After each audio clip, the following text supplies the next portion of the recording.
একটি সাধারণ মানুষ বেসিক্যালি 60 থেকে 80 বছর পর্যন্তই বাঁচতে পারে, যার ফলে মানুষের জন্য তাদের বয়স অনেকটাই বেশি পরিমাণে গুরুত্বপূর্ণ হয়ে থাকে। কিন্তু সুপারহিরো দুনিয়া আমাদের এই দুনিয়ার থেকে অনেকটাই আলাদা, কারণ সুপারহিরো দুনিয়ার মধ্যে এমন অনেক ক্যারেক্টারই রয়েছে যাদের কাছে তাদের বয়স শুধুমাত্র একটি সংখ্যা মাত্র। এই জন্যই বন্ধুরা আজকের এই ভিডিওতে আমরা মার্বেলের এই সমস্ত ক্যারেক্টারদের সম্বন্ধে কথা বলবো এবং জানবো সেই সমস্ত 15টি ক্যারেক্টারের সম্বন্ধে যাদের বয়স পুরো মার্বেল সিনেমাটিক ইউনিভার্সের মধ্যে সব থেকে বেশি, অর্থাৎ ওই ক্যারেক্টারটি বয়সে সব থেকে বড়। বন্ধুরা এই ভিডিওটা অনেকটাই বেশি পরিমাণে ইন্টারেস্টিং হতে চলেছে, তাই বন্ধুরা ভিডিওটাকে শেষ পর্যন্ত দেখতে ভুলবেন না। বন্ধুরা ভিডিওটাকে শুরু করার আগে আমি আপনাদেরকে বলে দিই যে আপনারা যদি এই চ্যানেলে নতুন এসে থাকেন তাহলে চ্যানেলটাকে সাবস্ক্রাইব করবেন এবং ভিডিওটা ভালো লাগলে লাইক করতেও ভুলবেন না। Number 15, Thanos. Mad Titan Thanos একটি ইটারনাল ডিভাইন হাইব্রিড, যার জন্ম হয়েছিল সার্টেনের মুন টাইটানের মধ্যে। থ্যানোস আসলে ইটারনাল ফ্যামিলি থেকে বিলংস করে। এবার যদি আমরা থ্যানোসের বয়সের কথা বলে থাকি তাহলে থ্যানোসের বয়স 1000 বছরেরও অনেকটাই বেশি। থ্যানোসের পুরো প্ল্যানেট সমস্ত ধরনের রিসোর্স না থাকার কারণে ওই প্ল্যানেটটি ধ্বংস হয়ে যায়। এই জন্য থ্যানোস নিজের গ্রহকে দেখে বাকি ইউনিভার্সের সমস্ত গ্রহকে জনসংখ্যাকে কমাতে চাইতো, যার দ্বারা সে সমস্ত প্ল্যানেটের মধ্যে জনসংখ্যার ভারসাম্যকে বজায় রাখতে চেয়েছিল। কিন্তু আগে গিয়ে অ্যাভেঞ্জার এন্ডগেমের মধ্যে আয়রন ম্যানের স্ন্যাপের জন্য থ্যানোস একেবারেই মারা যায় এবং এটা তো পুরো শিওর যে আয়রন ম্যান যদি ম্যাড টাইটান থ্যানোসকে না মারতো তাহলে আগে গিয়ে থ্যানোস আরো 1000 বছর পর্যন্ত বেঁচে থাকতে পারত। Number 14, Loki. থরের সৎ ভাই লোকি আসলে একটি ফ্রস্ট জায়ান্ট, যাকে থরের পিতা ওডিন তখন অ্যাডপ্ট করে যখন ওডিন লোকির পিতা লোকিকে ব্যাটেলের মধ্যে হারিয়ে দেয়। কারণ ওই লড়াইয়ের পর ওডিন লোকিকে একেবারে অ্যাডপ্ট করে নেয় এবং ওডিন নিজের ম্যাজিককে ব্যবহার করে লোকিকে একটি অ্যাসগার্ডিয়ানে পরিবর্তন করে দেয়। লোকির যদি বয়সের কথা বলা হয় তাহলে লোকির বয়স হবে প্রায় 1100 বছর। নাম্বার 13, থর। আমাদের গড অফ থান্ডার থর সবথেকে পাওয়ারফুল অ্যাসগার্ডিয়ান গডদের মধ্যে একজন এবং এই অ্যাসগার্ডিয়ান গডটি 1000 বছর ধরে বেঁচে রয়েছে। থরের যদি বয়সের কথা বলা হয় তাহলে থরের বয়স হবে 1500 বছরের অনেকটাই বেশি এবং থর নিজের এই বয়সের মধ্যে তার বয়সের থেকেও দ্বিগুণ মনস্টারকে সে মেরে দিয়েছিল। আসলে থর যখন অ্যাভেঞ্জার ইনফিনিটি ওয়ারের মধ্যে রকুন এবং গ্রুটকে নিয়ে নিজের জন্য স্টর্ম ব্রেকার বানাতে যাচ্ছিল, তখনই থর মাঝ রাস্তাতে বলে তার বয়স 1500 বছরেরও অনেকটাই বেশি। যেহেতু অ্যাভেঞ্জার ইনফিনিটি ওয়ার হয়ে অনেকটাই সময় চলে গিয়েছে, এই জন্যই থরের বয়স 1500 বছরের অনেকটাই বেশি হবে। Number 12, Valkyrie. ভ্যালকারির বয়স থ্যানোস, লোকি এবং থরের থেকেও অনেকটা বেশি। ভ্যালকারি ফিমেল ওয়ারিয়ারের সেই মেম্বার যারা অ্যাসগার্ডকে রক্ষা করে থাকতো, এই জন্যই ভ্যালকারিদেরকে অ্যাসগার্ডের রয়্যাল ফ্যামিলিও বলা হতো। কিন্তু মার্বেল সিনেমাটিক ইউনিভার্সের মধ্যে শুধুমাত্র একটি ভ্যালকারি বেঁচে রয়েছে, যেই ভ্যালকারির নাম হলো ব্রিয়েন ডাইন, কারণ তাকে ছাড়া বাকি সমস্ত ভ্যালকারিকে মৃত্যুদেবী অর্থাৎ থরের দিদি হেলা মেরে দিয়েছিল।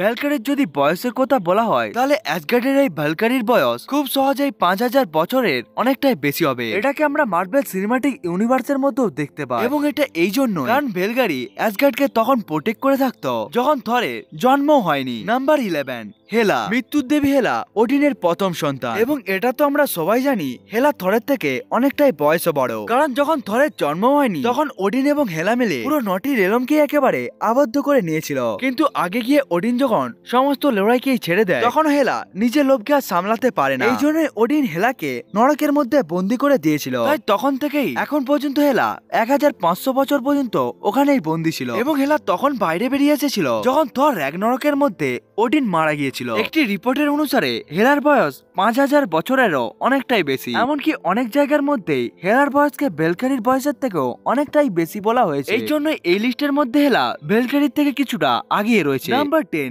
Eternals and Deviants. মার্বেলের মধ্যে ইটারনাল অনেকটাই শক্তিশালী একটি বিং, কিন্তু মার্বেল সিনেমাটিক ইউনিভার্সের মধ্যে সমস্ত ইটারনাল গুলোকে একটি রোবটের মধ্যে দেখানো হয়েছে, যাদেরকে সিলেস্টিয়ালরা তাদের কাজের জন্য তৈরি করেছিল। কিন্তু এরপরেও ইটারনাল গুলো মানুষের মতো অনেকটাই সিমিলার, কারণ ইটারনাল গুলো মানুষের মতো দেখতে হওয়ার সাথে সাথে তাদের মধ্যে মানুষের মধ্যেই ইমোশন রয়েছে। যদি টেকনিক্যালি বলা হয় তাহলে ইটারনালের বয়স মিলিয়ন বছরেরও অনেকটাই বেশি হবে, কারণ সিলেস্টিয়াল একটি ইটারনালকে 1 মিলিয়ন বছর ধরে ব্যবহার করতে থাকে, যেখানে তাদের এটা কাজ হয়ে থাকে তারা যেমন মানুষদেরকে ডেভিয়েন্টের হাত থেকে রক্ষা করে এবং কাজ শেষ হওয়ার পর অর্থাৎ সিলেস্টিয়াল তৈরি হয়ে যাওয়ার পর ওই জায়গাটি একেবারে শেষ হয়ে যাওয়ার সাথে সাথে ইটারনালও যাতে একেবারে ওখানে মারা যায়। এই কারণে সিলেস্টিয়ালরা এই সমস্ত ইটারনাল গুলোকে নতুন পার্সোনালিটির সাহায্যে অন্য জায়গায় পাঠিয়ে দেয়। এই জন্য এই সমস্ত ইটারনাল গুলোর আবার রিবার্থ হয়। এই জন্য এদের বয়সকে মিলিয়ন বছরের অনেকটাই বেশি হবে এটা বলা অনেকটাই ভুল হবে না, কারণ 1000 বছর পর এই সমস্ত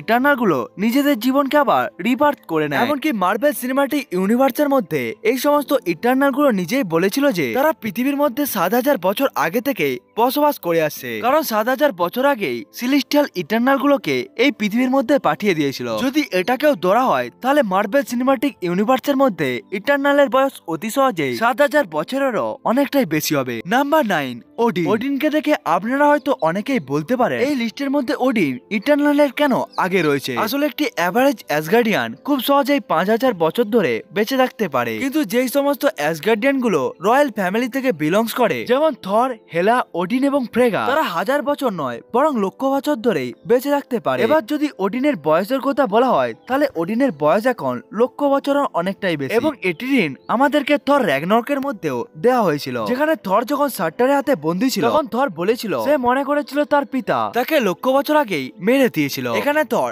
500,000 বছরের কথা বলেছিল। এই কারণে এই কথাটাকে দেখে অতি সহজেই বলা যেতে পারে ওডিনের বয়স 5 লক্ষ বছরেরও অনেকটাই বেশি হবে। নাম্বার 8, ম্যালিকেথ। আপনারা যদি ম্যালিকেথকে ভুলে যান তাহলে আমি আপনাদেরকে বলে দিই ম্যালিকেথ হলো সেই ক্যারেক্টার যে থরের দ্বিতীয় মুভির মেন ভিলেন ছিল। ম্যালিকেথ আসলে ডার্কের রুলার যে সবসময় রিয়েলিটি স্টোনকে নিজের কাছে রাখতে চায়, এবং সে রিয়েলিটি স্টোনকে নেওয়ার জন্য সে তখন থেকে লড়াই করছিল যখন থরের পিতা ওডিনেরও জন্ম হয়। ম্যালিকেথ লক্ষ বছর ধরেই বেঁচে রয়েছে, এবং ম্যালিকেথ এই বয়সের মধ্যে সে অ্যাসগার্ডের 3টি রয়্যাল ফ্যামিলি জেনারেশনকেও দেখে নিয়েছিল, যেটি হলো ওডিনের ফাদার বোর, এবং এরপরে ওডিন, এবং এরপরে থর। এই জন্যই অফিসিয়ালি হিসাবে ম্যালিকেথের বয়স 10 লক্ষ বছরেরও অনেকটাই বেশি। Number 7, the watchers. ওয়াচার্স এর প্রজাতি মার্ভেলের সব থেকে পুরনো প্রজাতির মধ্যে একজন। ওয়াচার্স এর প্রজাতির মধ্যে এমন অনেক ধরনের কসমিক বিং রয়েছে যারা হয়ে থাকে তো অনেকটাই বেশি পরিমাণে পাওয়ারফুল, কিন্তু তারা ইউনিভার্সের মধ্যে শুধুমাত্র সবকিছুকেই লক্ষ্যই করে থাকে, এবং তারা সবকিছুকে দেখে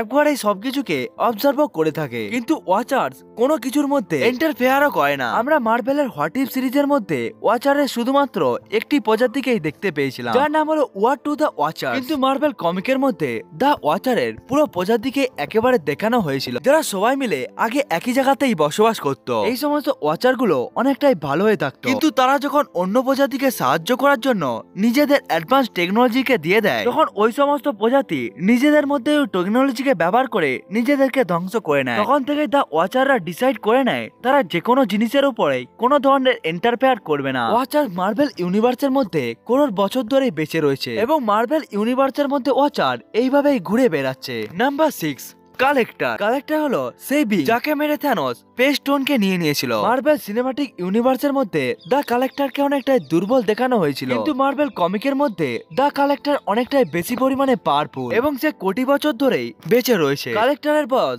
বিলিয়ন বছরেরও অনেকটাই বেশি হবে, কারণ সে তখন থেকে এক্সিস্ট করে যখন থেকে পুরো ইউনিভার্স একেবারে ক্রিয়েট হয়েছিল। Number 5, grand master. Grand master হলো কালেক্টরের ভাই, যাদের বয়স প্রায় সমান। কালেক্টর এবং গ্র্যান্ড মাস্টারকে ইউনিভার্সের এল্ডার বলা হয়, কারণ তারা ইউনিভার্সের সব থেকে পুরনো বিংদের মধ্যে একজন। এটা এই জন্যই যখন ইউনিভার্সের ক্রিয়েশন হয়েছিল তখন কিছু সময় পরেই এই দুটো ক্যারেক্টারের জন্ম হয়ে গিয়েছিল। এমনকি দেখানো হয় এই দুটো ক্যারেক্টারের টাইমের এক্সিস্ট হওয়ার থেকেই তারা ধীরে ধীরে চলে এসেছে। মার্ভেল সিনেমাটিক ইউনিভার্সের মধ্যে দা কালেক্টর এবং গ্র্যান্ড মাস্টারকে অনেকটাই দুর্বল দেখানো হয়, কিন্তু মার্ভেল কমিকের মধ্যে কালেক্টর অনেকটাই বেশি পরিমাণে শক্তিশালী, এবং তার থেকেও বেশি পরিমাণে শক্তিশালী হলো গ্র্যান্ড মাস্টার। বয়সের দিকে গ্র্যান্ড মাস্টার দা কালেক্টরের থেকেও অনেকটা বড়। নাম্বার 4, ডোরমামু। ডোরমামু হলো সেই এন্টিটি যাকে আমরা ডক্টর স্ট্রেঞ্জের প্রথম মুভির মধ্যে দেখতে পেয়েছিলাম। ডোরমামু হলো একটি টাইমলেস বিং যে ডার্ক ডাইমেনশনের মধ্যে রুল করতে থাকে, এবং ডোরমামুকে সময়ের থেকে অনেকটাই বড় এই জন্যই বলা হয় কারণ সে একটি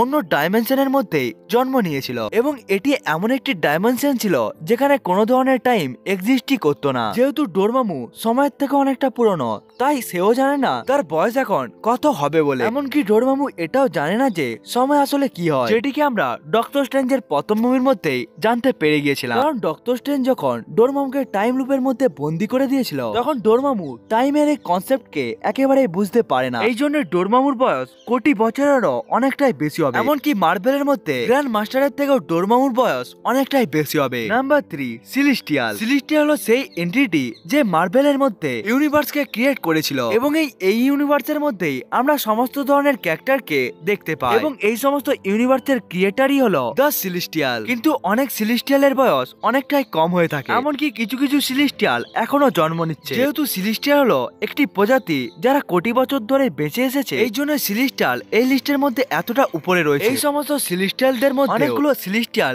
ইউনিভার্স ক্রিয়েট হওয়ার অনেক আগেই জন্ম নিয়েছিল, যেমন আরিসাম দ্য জজ। তাদের বয়সের সম্বন্ধে কেউ কোন রকম তো তথ্যই জানে না, কিন্তু বলা হয়েছিল যে সিলেস্টিয়াল পুরো ইউনিভার্সের সব থেকে পুরনো জীবদের মধ্যে একটি বলে। Number 2, eternity. ইটারনিটিকে আমরা সব থেকে প্রথমে দেখতে পেয়েছিলাম থরের চতুর্থ মুভি থর লাভ এন্ড থান্ডারের মধ্যে। ইটারনিটি আসলে একটি কসমিক পাওয়ারফুল এন্টিটি যে ইউনিভার্স, টাইম, স্পেস এই সবগুলোর থেকে অনেকটাই উপরে রয়েছে। আসলে ইটারনিটি হলো পুরো মার্ভেলের মেটাভার্সের ফিজিক্যাল ম্যানিফেস্টেশন। এই কারণে ইটারনিটির মধ্যেই পুরো মার্ভেল ইউনিভার্সের সমস্ত কিছুই রয়েছে। এই জন্যই কোটি বছর ধরে যেই সমস্ত জিনিসগুলো সৃষ্টি এবং ধ্বংস হয়েছিল সেগুলো ইটারনিটির চোখের সামনেই হয়েছিল। এই জন্য ইটারনিটি সিলেস্টিয়াল এবং ডোরমামুথ থেকেই অনেকটাই পুরনো। Number 1, the living tribunal. Living tribunal মার্ভেলের সেই কসমিক এন্টিটি যে পুরো মার্ভেলের মাল্টিভার্সের থেকেও অনেকটাই উপরে রয়েছে, এবং এর কারণে মার্ভেল মাল্টিভার্সের মধ্যে সবকিছু হয়ে থাকে। এবং মার্ভেলের মাল্টিভার্সের মধ্যে যেই 4টি শক্তিশালী বিং রয়েছে, অর্থাৎ ইটারনিটি, ইনফিনিটি,